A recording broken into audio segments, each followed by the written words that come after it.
Olá, eu sou o Tenente Figueiredo, essa é a tarefa do CETEL e o tema será a correlação entre o behaviorismo e o treinamento canino.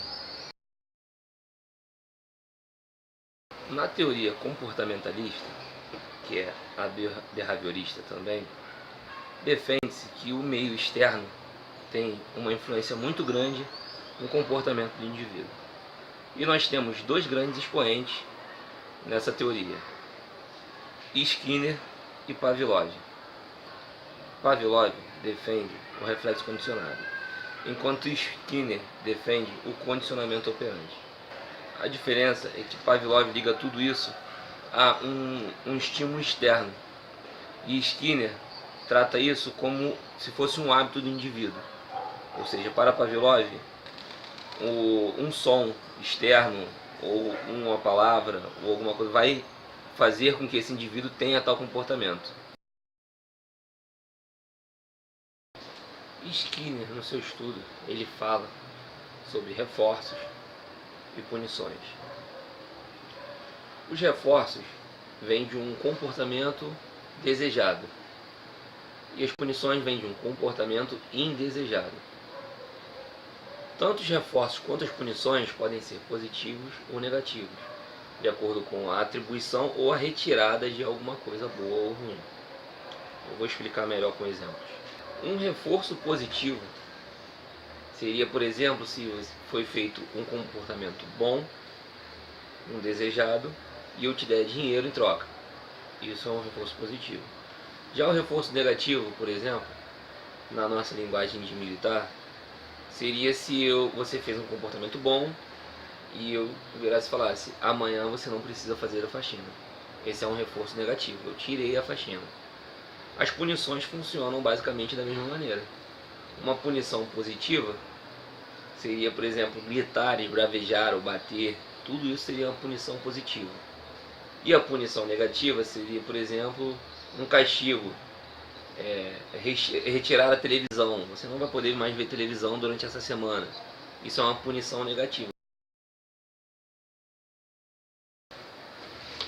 Na aprendizagem dos comandos básicos, nós utilizamos tanto Skinner quanto Pavlov.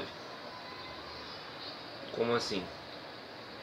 Quando você vai ensinar primeiramente o seu cão a sentar, deitar, ficar, o aqui, esses que são chamados comandos básicos, você começa sempre com o petisco para ele entender que aquele comportamento é bom. Vou dar o exemplo do senta. Quando o seu cão sentar, você vai chegar para ele e dar um petisco. Ele vai querer o petisco de novo, vai insistir, e um momento ele vai sentar. Quando ele sentar, dá o petisco de novo. Ele vai entender que quando ele senta, ele ganha o petisco. Isso aí foi Skinner. A partir daí, você vai começar a utilizar Pavlov. Ou seja, quando ele sentar, você vai dar o petisco e vai falar: senta, que é o comando que você quer ensinar. Com o tempo, você vai aproximando o senta da atitude.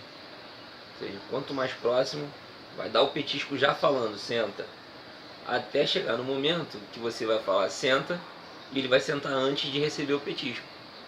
Ou seja, ele assimilou aquele som a um certo comportamento. Ou seja, aprendeu Pavlov.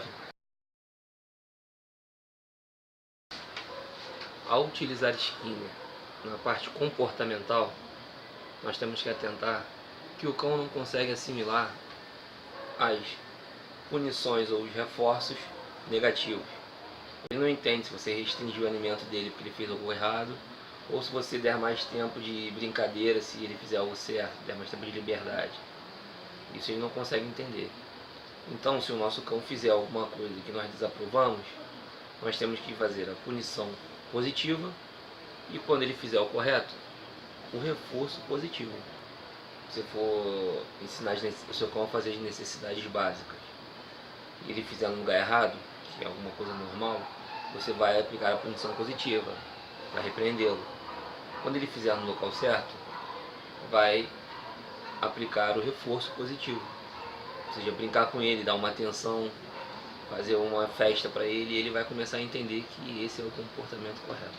Obrigado pela atenção e tenha um bom dia.